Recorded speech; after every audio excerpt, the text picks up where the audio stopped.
Hello everyone, welcome to prep chef. Okay, और I hope आपने पहले चैप्टर के न्यूमेरिकल्स लगा दिए होंगे और आप सेकंड चैप्टर के लिए वेट कर रहे होंगे। ठीक है, जिन लोगों ने चैप्टर के न्यूमेरिकल लगा दिए हैं उनके लिए काफ़ी इंटरेस्टिंग चैप्टर आने वाला है, एक और अच्छा, जिसमें न्यूमेरिकल पॉइंट ऑफ व्यू से, कंसेप्ट पॉइंट ऑफ व्यू से। ठीक है, हालांकि सोम में सारे जो चैप्टर्स है सारे के सारे अच्छे हैं न्यूमेरिकल पॉइंट ऑफ व्यू से, और जिन्होंने न्यूमेरिकल्स नहीं लगाए हैं उनके लिए जेन्युइन एडवाइस ये है कि अभी ये वीडियो स्टॉप करें और पहले न्यूमेरिकल्स लगाए। भले से एक दिन लगे, 2 दिन लगे, लेकिन उसके न्यूमेरिकल्स ख़त्म करो, है ना। कम से कम 60% तो ख़त्म करो ही करो, है ना। ठीक है, और क्योंकि बिना न्यूमेरिकल्स फॉर्म कुछ भी नहीं है, न्यूमेरिकल्स ही न्यूमेरिकल्स है। और थ्योरी पढ़ने के हिसाब से यदि आप आए हो तो सोम को क्यों पढ़ रहे हो, कोई अच्छा सा सब्जेक्ट पढ़ो ना जहाँ पे थ्योरी है। सोम में थ्योरी नहीं है, हम न्यूमेरिकल्स पे ज़्यादा फोकस करेंगे और कंसेप्ट्स पे फोकस करेंगे ज़्यादा से ज़्यादा, है ना। ठीक है, तो देखते हैं हमारा स्ट्रेस एंड स्ट्रेन। तो स्ट्रेस को समझने के पहले स्ट्रेन समझते हैं। सबसे पहले सपोज करो कि हमने क्या लिया है, हमने एक रॉड लिया है, मतलब हमारा एक बीम है और बीम कैंटिलीवर बीम है, उस पर हमने लोड लगाया पी का फोर्स लगाया है। ठीक है, इस फोर्स के कारण कुछ ना कुछ तो होगा। ठीक है, ये एक्सपेंड हो जाएगा। ठीक है, एक्सपेंशन, सपोज करो इसकी इनिशियल लेंथ थी एल, अब इसमें एक्सपेंशन हो गया डेल्टा एल का। कितने का? डेल्टा एल का। तो हमारा स्ट्रेन क्या होता है? Strain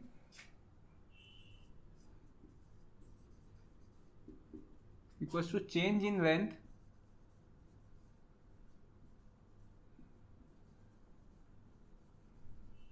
upon original length.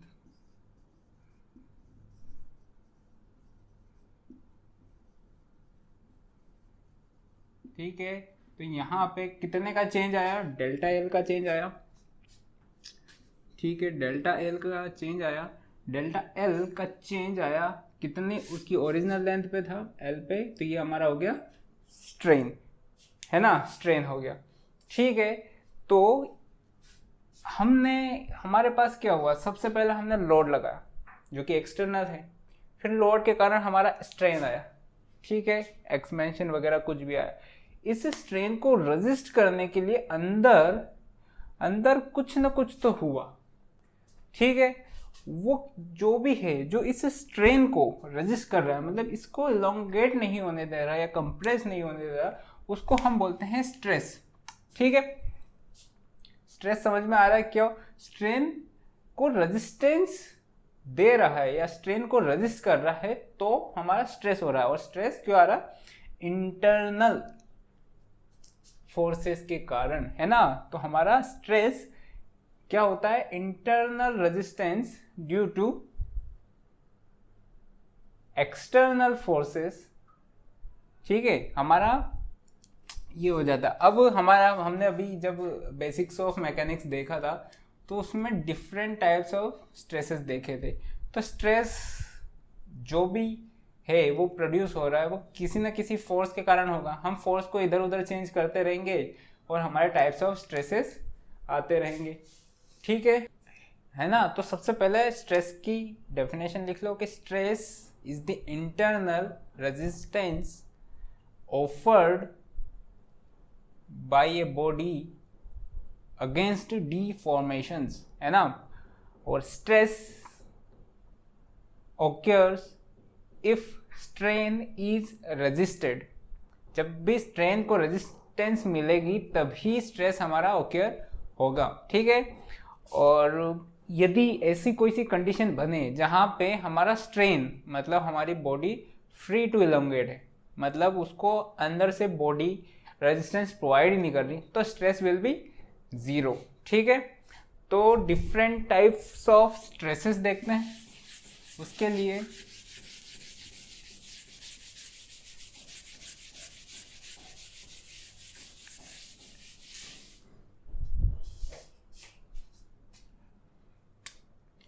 Same case लेते हैं पहले।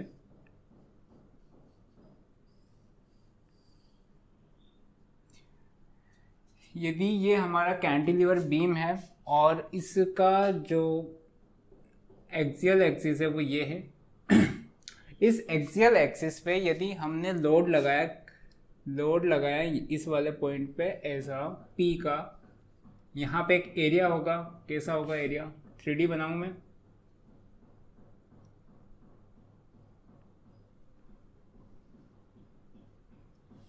ठीक है,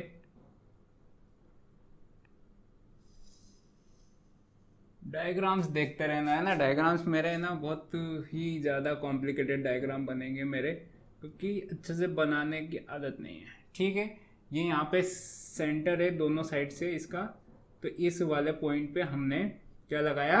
एक नॉर्मल, क्या लगाया हमने? नॉर्मल फोर्स लगाया। तो ये हमारा जो पॉइंट है ये है A, ये पॉइंट है B, ये हमारा C एंड D। ठीक है, दिख रहा है? तो इस पे ये जो फोर्स है ये परपेंडिकुलर है इस वाले एरिया की नॉर्मल, एरिया जैसे रहता है उसके नॉर्मल डायरेक्शन में लगा है, तो इसे हम डायरेक्ट नॉर्मल स्ट्रेस बोलते हैं। क्या बोलते हैं हम?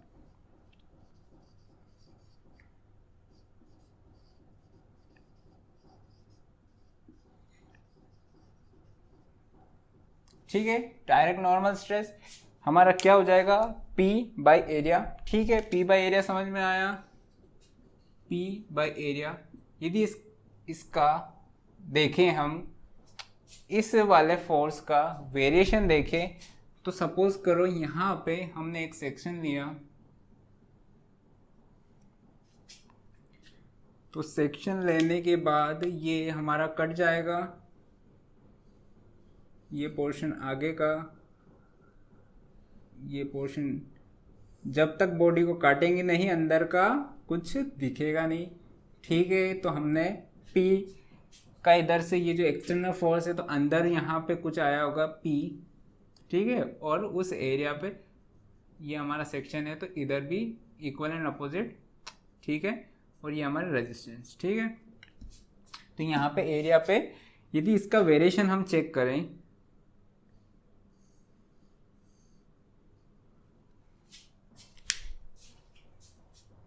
तो ये आता है ऑलमोस्ट, क्या आता है? Almost constant. ठीक है, इसका वेरिएशन क्या आता है? कांस्टेंट। मतलब ये P बाई ए का जो स्ट्रेस है ये हर पॉइंट पे इक्वल है, P by A, P by A, P by A. ठीक है, लेकिन क्या ये इतना दूध का दूधा है ये वाला फोर्स कि ये हर, मतलब ये फोर्स लगाएगा और वो इक्वल ही रहेगा? मतलब वो स्ट्रेस जो जनरेट करेगा वो इक्वल ही करेगा? तो एक बार देखते हैं कि क्या कंडीशन हो रहा है ना। सपोज करो ये हमने क्या लिया है, एक रॉड लिया है L लेंथ का। ठीक है, इस पे हमने लगा दिया फोर्स P। यदि हम डिफरेंट सेक्शंस लें कि हर सेक्शंस पे क्या क्या हो सकता है, 1, 2 एंड 3, इस वाले सेक्शन पे जैसे ही फोर्स लगेगा ये वाला, यहाँ पे जो एरिया है छोटा सा एरिया, उस पे तो इन्फिनाइट, मतलब उस एरिया पे तो बहुत ज़्यादा लोड लग गया। अब वो धीरे धीरे बढ़ेगा, मतलब वो एरिया बढ़ता जाएगा, स्ट्रेसेस कम होते जाएंगे। तो हमने ये ऑब्जर्व किया है, क्या ऑब्जर्व किया है कि इन्हें यदि ज़्यादा ही पास में लोड लगा है तो ये पैराबोलिक, ये क्या देता है? पैराबोलिक प्रोफाइल देता है। उसको और बड़ा और छोटा वो करें हम तो ये ऑलमोस्ट फिर ऐसा हो जाता है। यहाँ पे यदि उसको दूर ले जाएं सेक्शन पे, और आखिरी में जाते जाते ये हमारा कांस्टेंट हो जाता है। तो हम क्या बोलेंगे? डायरेक्ट स्ट्रेस कैसा है? कांस्टेंट है। ठीक है, लेकिन हमें ये भी पता है, कोई पूछे कि भाई क्या हमेशा ही कांस्टेंट है? तो नहीं।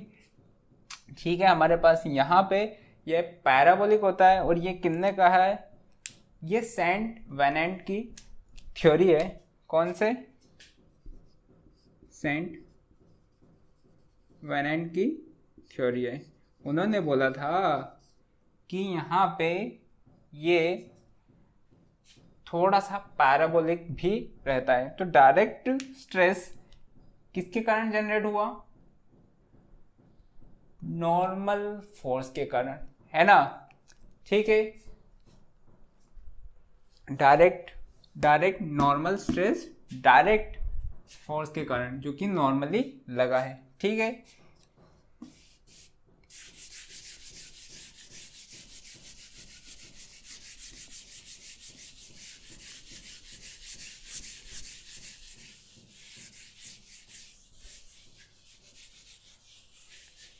हम सेकेंड वाला स्ट्रेस देखते हैं, नॉर्मल स्ट्रेस।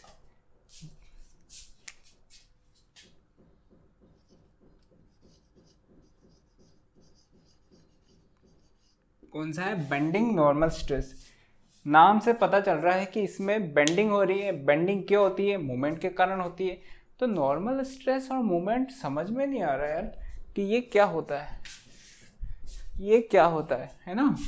तो इसको समझते हैं।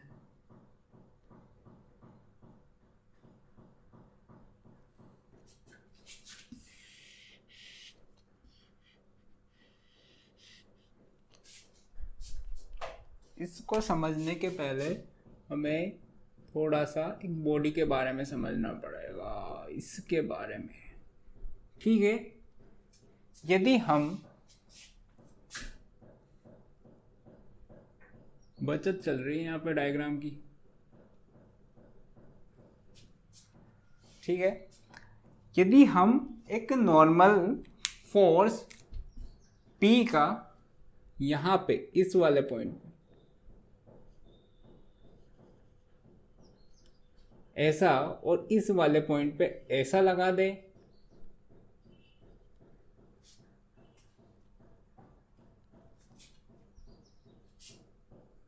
यहाँ वाले पॉइंट पे ऐसा और इसके पीछे वाले पॉइंट पे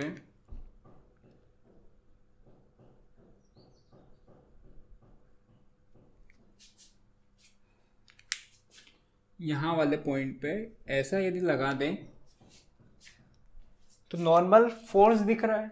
नॉर्मल फोर्स दिख रहा है, ये दिख रहा है कि ये जो हमारा न्यूट्रल एक्सिस है, इसे हम बोलते हैं न्यूट्रल एक्सिस।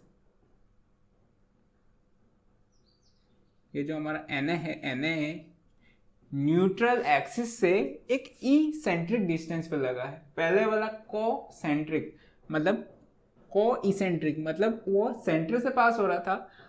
अब ये फोर्स ये एक ई सेंट्रिक डिस्टेंस पे है, तो ये मूवमेंट प्रोड्यूस करेगा, क्योंकि हमें पता है कि यदि सेंटर या सीजी से पास होता है सेंटर से, तो मूवमेंट नहीं प्रोड्यूस होता। लेकिन जैसे ही फोर्स ई सेंट्रिक होता है तो मूवमेंट तो प्रोड्यूस होगा। तो इसका देखते हैं कि ये इसने यहाँ पे क्या किया।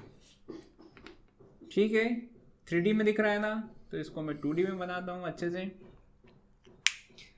हम लोड शिफ्ट करें, क्या लोड शिफ्ट करें? ये वाला P, यदि इसका डिस्टेंस, ये अपना डेप्थ इसका D है, तो ये वाला P ये शिफ्ट हुआ यहाँ पे। इसी का एक मूवमेंट आया, किस डायरेक्शन में आया इसका मूवमेंट? ये आया PD/2। समझ में आया क्यों आया? P into D/2। अभी ये शिफ्ट हो गया यहाँ पे। वैसे ही यहाँ पे जो इस डायरेक्शन में था हमारा फोर्स, वो शिफ्ट हुआ यहाँ पे, वापस शिफ्ट हुआ। ठीक है, और उसका भी एक मूवमेंट कौन सी डायरेक्शन में आया? काउंटर क्लॉकवाइज में। कितना आया? सेम यदि करेंगे हम यहाँ, तो यहाँ पे भी पहले वाला फोर्स ऐसा, दूसरा वाला ऐसा, और ये दोनों मूवमेंट प्रोड्यूस कर रहे हैं PD/2 प्लस PD/2, है ना?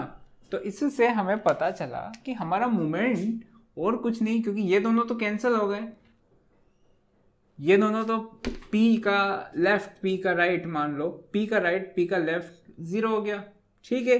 तो ये वाला तो हमारा हो गया 0, तो मतलब हमारा मूवमेंट कुछ नहीं होता है, हमारा मूवमेंट क्या होता है, फोर्स इसेंट्रिक डिस्टेंस पे लग जाते हैं तो वो हो जाता है हमारा मूवमेंट। तो हमारा जो मूवमेंट लगा है कैसा लगा है, पी डी का और पी डी का, छोटा डी कर लो, ये छोटा डी कर दिया, ठीक है, मूवमेंट लगा।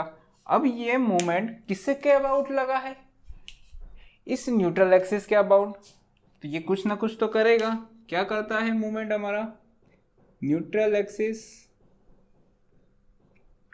और इसको बेंड करवाता है, क्या करवाता है, बेंड करवाता है, और बेंडिंग में क्या हो जाता है हमारा, ऐसा कर्व बन जाता है, ठीक है। समझ में आया कि कैसे एक नॉर्मल फोर्स मूवमेंट प्रोड्यूस करता है, समझ में आया, ये 0 कैसे हुआ, समझ में आया, समझ में आया कि नहीं, P माइनस P, बस, ठीक है। तो हमारा ये भी नॉर्मल फोर्स के कारण हुआ, तो हमारा क्या होगा, ये नॉर्मल स्ट्रेस होगा, और ये बेंडिंग प्रोवाइड करवा रहा है तो बेंडिंग नॉर्मल स्ट्रेसेस। तो अब लिख लो, bending normal stress is produced, नहीं पहले लिखो कि direct normal stress is produced due to eccentric loading, whereas bending eccentric normal loading, whereas bending normal stress is produced due to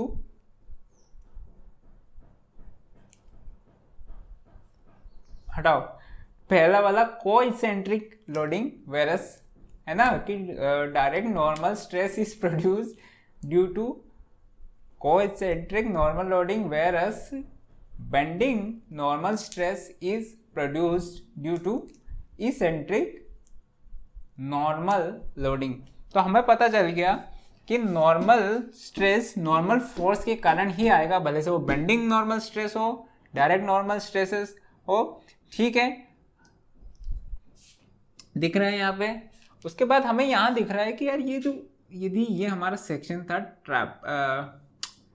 हमारा रेक्टेंगुलर सेक्शन था, ये ऑलमोस्ट यदि हम इसको छोटा देखें तो ये ऑलमोस्ट ये वाला, यदि बेंडिंग इतना कभी बीम को ऐसा देखा कि ऐसा झूल गया, नहीं, वो हल्का सा झूलता है, मतलब बहुत कम एमएम्स में झूलता है। यदि वो 10 मीटर का है तो बहुत कम, मतलब 30 mm 40 mm ऐसा झूलता है, मान लो कभी होगा भी तो, है ना, एक्सट्रीम केसेस पे, है ना। तो ये ऑलमोस्ट एक ट्रेपेजॉइड नहीं दिख गया, तो लिख लो कि due to bending normal stress rectangular section is converted into approximately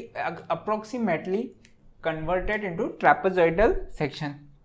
अच्छा, इसका वेरिएशन देखने के लिए क्या करें हम, हमें कुछ ना कुछ तो चाहिए, क्यों, इसका वेरिएशन देखने के लिए कुछ ना कुछ तो चाहिए।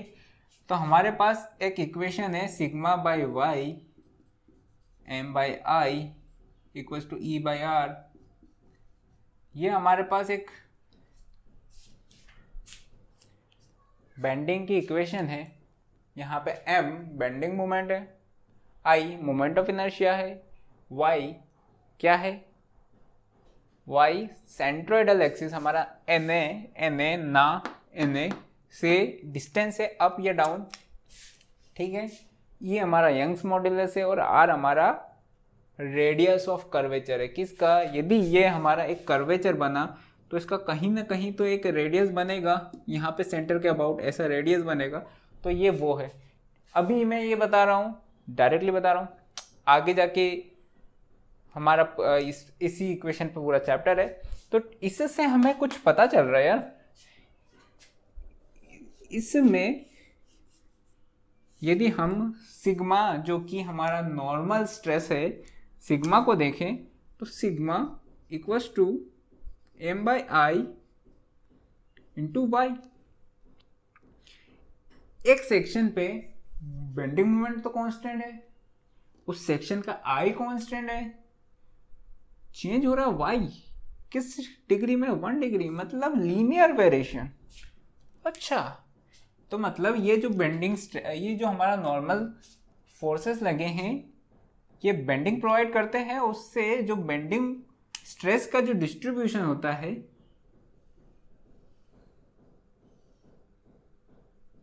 ये हमारा हो गया Na, ठीक है।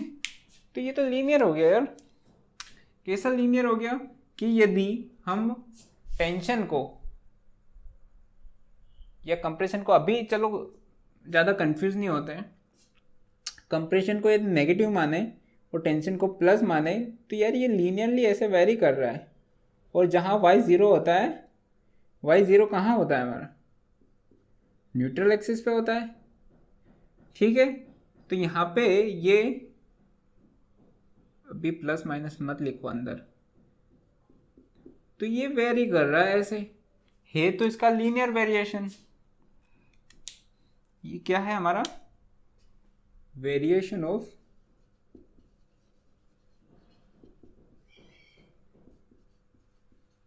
नॉर्मल बेंडिंग स्ट्रेस, ठीक है। कैसा वेरी कर रहा है, ये लीनियर है। और न्यूट्रल एक्सिस पे ये हो गया हमारा 0, ठीक है। तो इसका लिख लो कि due to bending normal stress, a normal stress in longitudinal direction occurs which varies linearly, okay, the variation has extremities at ends and zero at neutral axis, है ना। समझ में आया कि कैसे, कि मैक्सिमम कहाँ पे है, मैक्सिमम एट एंड्स, टिप्स पे बोल सकते हैं, एंड्स पे बोल सकते हैं, और न्यूट्रल एक्सिस पे ये हमेशा 0 होगा। क्यों 0 होगा ये हमारा हमेशा, क्योंकि y यहाँ पे 0 हो जाएगा, ठीक है। अब न्यूट्रल एक्सिस क्या होता है, लिख लो कि neutral axis is the axis about which a beam is in pure rotation और the axis about which moment is applied। हमने मोमेंट किस एक्सिस के अबाउट लिया था, यदि इसमें देखें तो न्यूट्रल एक्सिस कैसा है हमारा, बताओ। ये 2 पॉइंट तो ज्वाइन हो गए हमारे, फिर ये यहाँ से ऐसे वेरी कर रहा है, ठीक है। ये भी यहाँ वेरी कर रहा है, मतलब क्या वेरी कर रहा है, क्या बोल रहा हूँ मैं, कि ये यहाँ से यहाँ तक जा रहा है ना, और ये हमारा पहुंच गया यहाँ तक, ठीक है। तो हमारे पास ये जो यहाँ पे दिख रहा है ये पूरा एक एक्सिस ऐसे पास हो रहा है, प्लान है ना। तो इस वाले एक्सिस पे यदि ये जितने भी एक्सिस है ना ये ऐसे बन रहे हैं, ये सब न्यूट्रल एक्सिस है। तो इनके अबाउट ये वाला जो एरिया था हमारा ABCD, ये प्योर किस में है, प्योर बेंडिंग में, ठीक है। ये हो गई हमारी बात काई की, किस चीज की बात हो गई है हमारी, ये हो गई हमारी नॉर्मल स्ट्रेस की बात, ठीक है। नेक्स्ट थर्ड वाला डायरेक्ट शियर स्ट्रेस, नाम से पता चल रहा है डायरेक्ट शियर स्ट्रेस है ना, मतलब शियर स्ट्रेस होगा। तो देख लेते हैं फिर से भाई,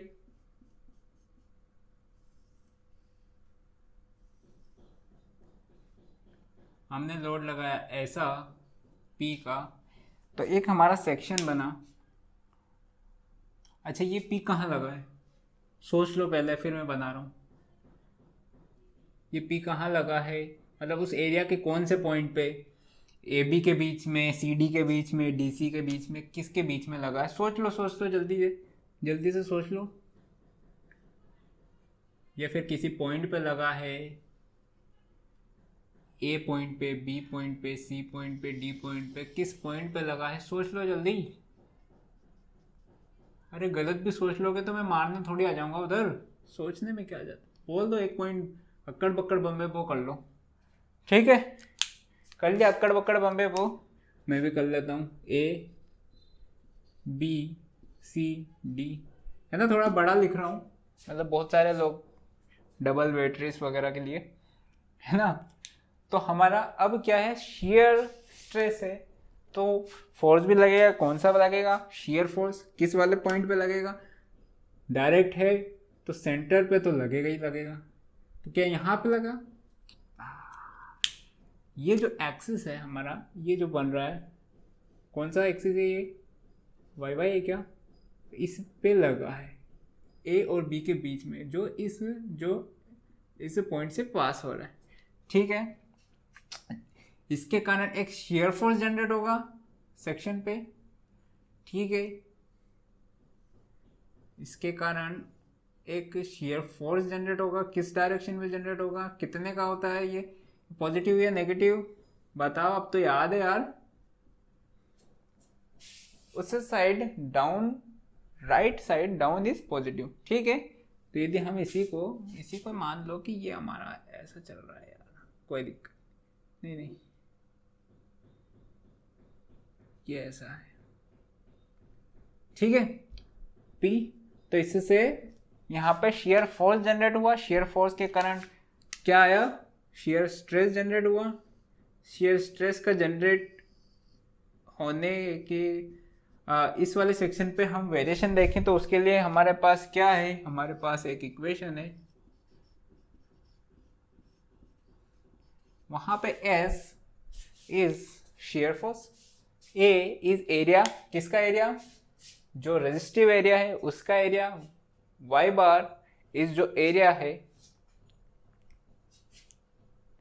जो भी एरिया है उसका, मतलब जो भी पॉइंट है हमारा, जिस भी मतलब सपोज कीजिए कि वही वाला न्यूट्रल एक्सिस से इसका डिस्टेंस है, उस एरिया का, वाई बार का, जो भी एरिया, हम यदि हम इस इतने एरिया पे रेजिस्टेंस मानते हैं तो इस एरिया का न्यूट्रल एक्सिस से उसका डिस्टेंस है। अभी ये पूरा चैप्टर है, इस पे भी पूरा का पूरा चैप्टर है। आई क्या है हमारा, आई हमारा क्या है, इसका एरिया का मोमेंट ऑफ इनर्शिया, और बी क्या है हमारा, बी वो विड्थ है जिस विड्थ पे हमें शेयर स्ट्रेस कैलकुलेट कर रहे हैं, आएगा पूरा चैप्टर। अभी समझ लो कि इसका जब हम टाउ का वाई, इसका वेरिएशन देखेंगे वाई के अबाउट, तो हमें कुछ पता चलेगा कि यार ये तो है ना पैराबोलिक वेरी कर गया ये, ठीक है। तो लिख लो कि डायरेक्ट shear stress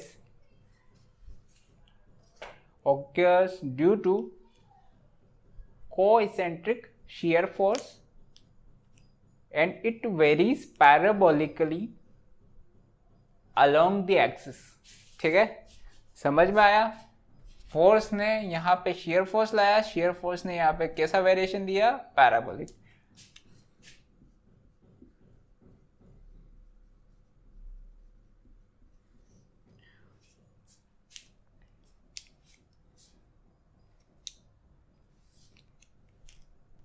नेक्स्ट हमारा लिख लो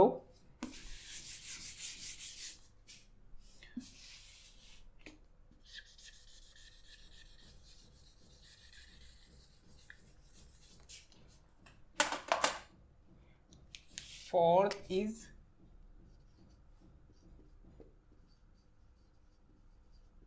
टॉर्शनल शियर स्ट्रेस, ठीक है। टॉर्शनल शियर स्ट्रेस में भी हम क्या करेंगे, हमें पता है डायग्राम यही बनाया जाएगा, है ना, ठीक है। तो मैं बना देता हूँ, कटौती चल रही है डायग्राम्स की यार, वरना डायग्राम बनाने में ही टाइम लग जाएगा पूरा, ठीक है। सपोज करो ये ABCD है, इस AB के अलावा देखना आराम से, कोई जल्दी नहीं है, ये AB है, इसके अलावा मैंने ऐसा AB के अलावा, मतलब ये AB यदि यहाँ पे है, A दिख रहा है तुमको, ये वाला टिप A है, ये वाला, ये A B C D, AB दिख रहा है, इसके ऐसे मैंने एक फोर्स लगाया P का, कैसे लगाया, शेयर फोर्स लगाना है P का, और हमने ऐसा लगाया P का, ठीक है, इस P को जब हम इस वाले पॉइंट पे शिफ्ट करेंगे, मैं अभी ABCD बना दूं पहले अच्छे से ताकि आपको समझ में आ जाए। ABCD, ये गया हमारा दिखा, ये गया हमारा फोर्स P एक डिस्टेंस D पे, ये हमारा न्यूट्रल एक्सिस।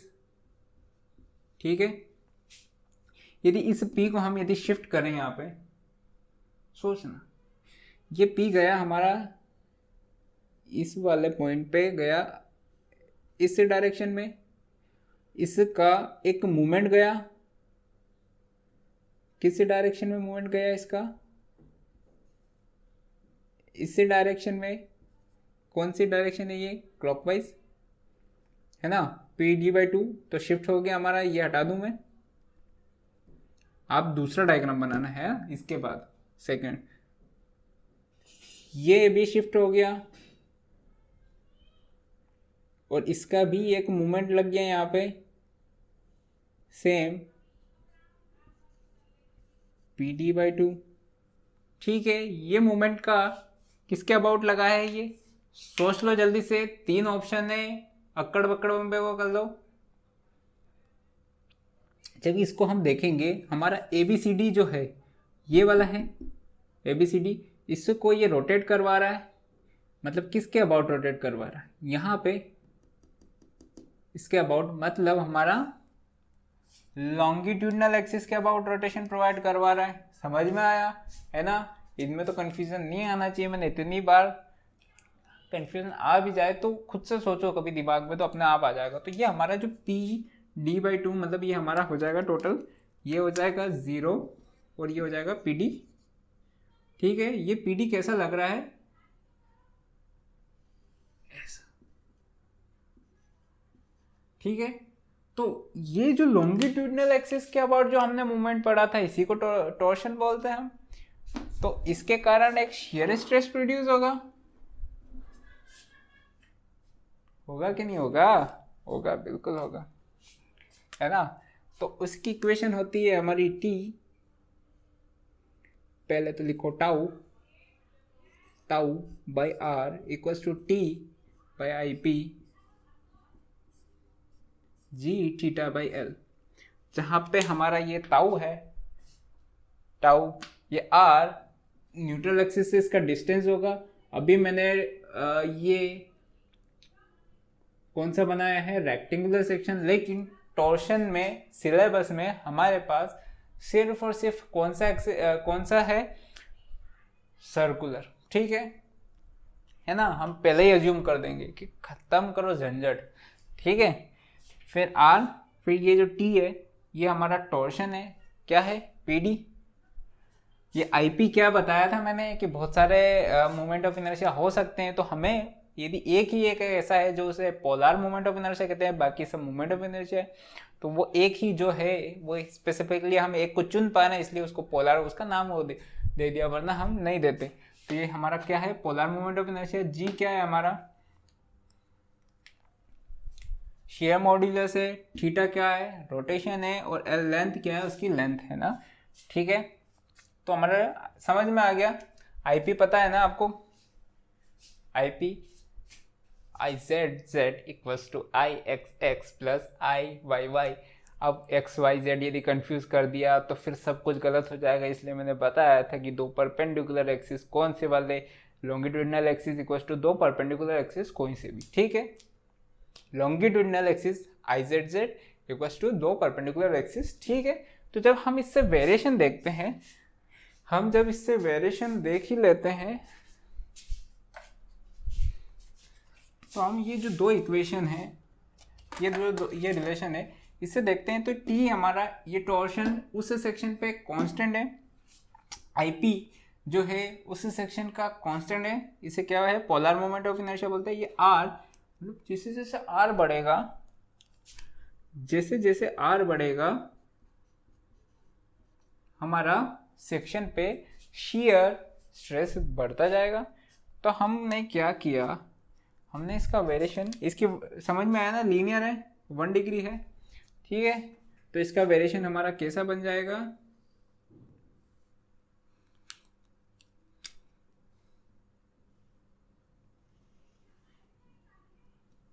ठीक है, लेकिन ये है कैसा, इसको लिख लो पहले कि ये नॉट इन सिलेबस। क्यों?